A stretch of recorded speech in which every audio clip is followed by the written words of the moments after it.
माना जाता है कि गुरु का स्थान माता पिता के स्थान से बड़ा होता है, क्योंकि गुरु ही अपनी शिक्षा से अपने शिष्य के भविष्य को बनाता है। लेकिन जब गुरु को ही बदनाम करने की कोशिश की जाती है तो गुरु शिष्य के बीच में शिक्षा और भविष्य को लेकर दरार पड़ना आम बात हो जाती है। दरअसल पूरा मामला अलीगढ़ के इस्लामिक मिशन स्कूल का है। यहाँ पिछले दिनों 3 साल की बच्ची को हिजाब पहनकर स्कूल में आने की बात को लेकर हंगामा हुआ। वही बच्ची के पिता ने बताया कि स्कूल में ना ही राष्ट्रगान होता है और ना ही हिंदी पढ़ाई जाती है, एवं मेरी 3 साल की बच्ची को जबरन हिजाब पहनाकर स्कूल आने को कहा जाता है। आपको बता दें, जब इस बात की जानकारी स्कूल प्रबंधक से ली गई तो उन्होंने अपने स्कूल की कक्षाओं में जाकर विद्यार्थियों से स्कूल में होने वाले राष्ट्रगान की बात को स्पष्ट कराया। वहीं विद्यार्थियों का कहना है कि हमारे स्कूल में प्रतिदिन राष्ट्रगान होता है एवं कक्षाओं में NCERT के आधार पर पढ़ाई कराई जाती है। वहीं स्कूल प्रबंधक ने बताया कि जिस बच्ची के पिता ने हमारे स्कूल पर जो आरोप लगाए हैं, उन्होंने गत दिनों अपनी बच्चे की फीस माफी को लेकर स्कूल प्रबंधक से कहा था। स्कूल प्रबंधक उन्हीं बच्चों की फीस माफ करता है जो गरीबी रेखा के नीचे होते हैं। बच्चे के पिता जबरदस्ती अपनी बच्ची की फीस माफ करना चाहते थे, जिसको लेकर उसके पिता ने गत दिनों स्कूल में आकर हंगामा भी काटा, जिसकी शिकायत जिलाधिकारी महोदय से स्कूल प्रशासन ने की हुई है। वहीं स्कूल प्रबंधक डॉक्टर कोनेन कौसर ने कहा कि 3 साल की बच्ची जो कि नर्सरी क्लास में उसका दाखिला कराया गया था, इतनी छोटी बच्ची हिंदी के शब्द नहीं लिख सकती। आगामी कक्षाओं में हिंदी का पाठ्यक्रम हमारे स्कूल में पढ़ाया जाता है। छोटे बच्चों को हिंदी का अभ्यास कराया जाता है। बच्ची के पिता द्वारा गत दिनों स्कूल में किए गए हंगामे को अपने पक्ष में लेने के उद्देश्य से स्कूल को बदनाम करने की कोशिश की गई थी। स्कूल में सभी बच्चों का एक ही ड्रेस कोड रखा गया है, जिसके आधार पर ही बच्ची को ड्रेस पहनकर स्कूल आने की बात कही गई थी। यदि बच्ची के पिता को उस ड्रेस में कोई आपत्ति थी तो वह हमें लिखकर दे देते, तो हम उस पर स्कूल कमेटी से विचार कर बच्ची को उसके अनुसार ड्रेस पहन कर आने को कह देते।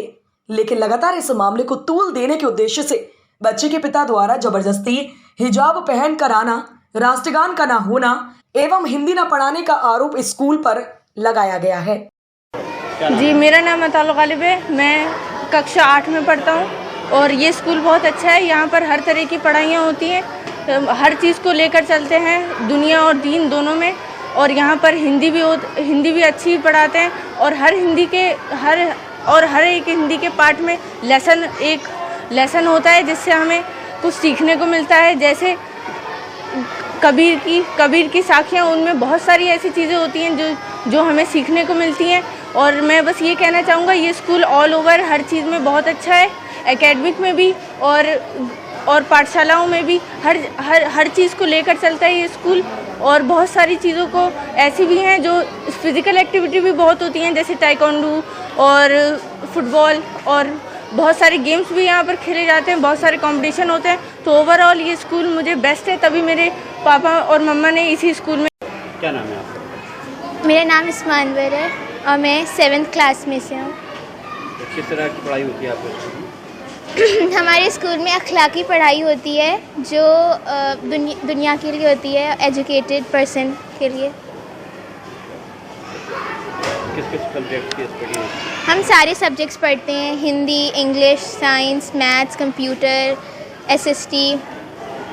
कुछ लोग एलिगेशन लगा रहे हैं कि हिंदी नहीं पढ़ाई जाती है आपकी। ऐसा बिल्कुल नहीं है, हम लोग हिंदी पढ़ते हैं, बोलते भी हैं और लिखने की हमारी प्रैक्टिस होती है, सब अच्छे से हम लोग करते हैं। नेशनल एंथम वगैरह? बिल्कुल। किस स्कूल में हैं आप? क्या नाम है? मैं इस्लामिक मिशन स्कूल की टीचर हूँ, KG A क्लास की।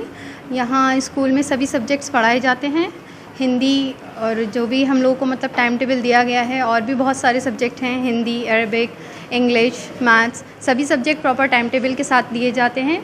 और ये भी मतलब जिस भी तरीके का प्रोपेगेंडा बताया जा रहा है कि यहाँ स्कूल में हिंदी नहीं पढ़ाई जाती है, ये सब फेक न्यूज़ है। यहाँ आज भी हिंदी का पीरियड है और आज भी बच्चे हिंदी पढ़ रहे हैं और बहुत अच्छे से पढ़ते हैं और सभी चीज़ को मतलब अच्छे से फॉलो भी करते हैं। प्रॉपर लेटर रिकॉग्निशन सब चीज़ यहाँ पे से। असल में एक हमारे पेरेंट हैं, वो हमारे पड़ोसी भी हैं, और उन्होंने जो है वो हमारे पास अपने बच्चे के एडमिशन के लिए आए थे यहाँ पर। तो वो कंसेशन की बात कर रहे थे, वो कंसेशन मांग रहे थे। तो हमने कहा भाई हमारे यहाँ कंसेशन जो है वो पुअर बच्चों के लिए ना, जो बच्चे थोड़ा सा वैसे हैं फाइनेंशियली, उनके लिए है, इन जनरल नहीं है।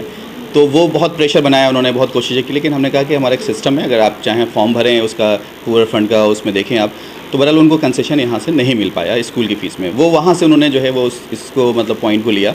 वो एक दिन 1-1.5 महीने पहले वो यहाँ पर आए और स्कूल में कहा सब बहुत ही बेकार स्कूल है, घटिया स्कूल है, अब मेरा बच्चा अभी हिंदी नहीं पढ़ाया गया है। तो उनको यहाँ पे समझाया गया कि भाई हिंदी जो है हमारे यहाँ ओरल शुरू हो जाती है नर्सरी क्लास में, ठीक है। राइटिंग प्रैक्टिस में टाइम लगता है, बच्चा पहले स्टैंडिंग लाइन लिखेगा, फिर स्लिपिंग लाइन लिखेगा, और हिंदी के अल्फ़ाबेट्स जो हैं वो कर्व्ड होते हैं, वो फर्स्ट टर्म के बाद शुरू 6 महीने तक में लग जाता है बच्चों को।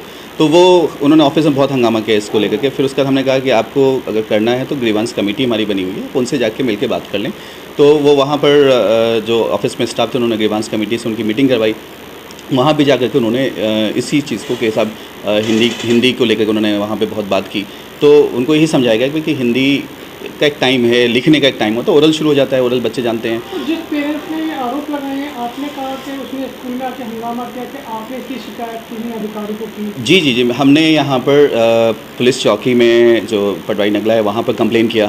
हमने IGRS पोर्टल पे कंप्लेन किया, मुख्यमंत्री पोर्टल पे, और फिर हमने DM साहब के यहाँ भी एप्लीकेशन दी कि सभी आदमी यहाँ पे आए, इन्होंने यहाँ पे पहले स्टाफ से बदतमीज़ी की, फिर टीचर्स के साथ मिसबिहेव किया इन्होंने यहाँ पर, कि जबकि कोई इशू नहीं है। उनको समझाया जा रहा है कि भाई हम ये फर्स्ट टर्म के बाद राइटिंग प्रैक्टिस में हम लोग आएंगे यहाँ पर।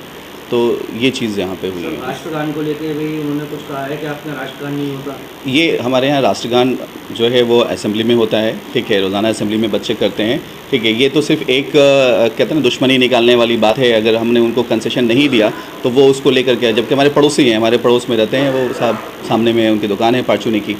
तो उनके द्वारा हिजाब को लेके भी आप पे आरोप लगाया गया है कि आपने उनको प्रेशराइज किया था, उसमें क्या कहना चाहेंगे? नहीं, हमारा एक माइनॉरिटी इंस्टीट्यूशन है, उसका एक यूनिफॉर्म है, ड्रेस कोड है। तो उस ड्रेस कोड में जो है वो स्कार्फ, उसमें बच्चे हेड कवर करते हैं उसमें, लेकिन उसमें किसी को कोई एग्जेम्पशन चाहिए होता है, वो एप्लीकेशन देते हैं प्रॉपर चैनल के, भाई कि मैं इस वजह से जो है नहीं कर रहा हूँ, ये रीज़न है, तो वो हम लोग एग्जाम कर देते हैं। तो उसका तो एक यूनिफॉर्म वो है, और कोई अगर एप्लीकेशन देता है तो हम उसको एग्जाम कर देते हैं।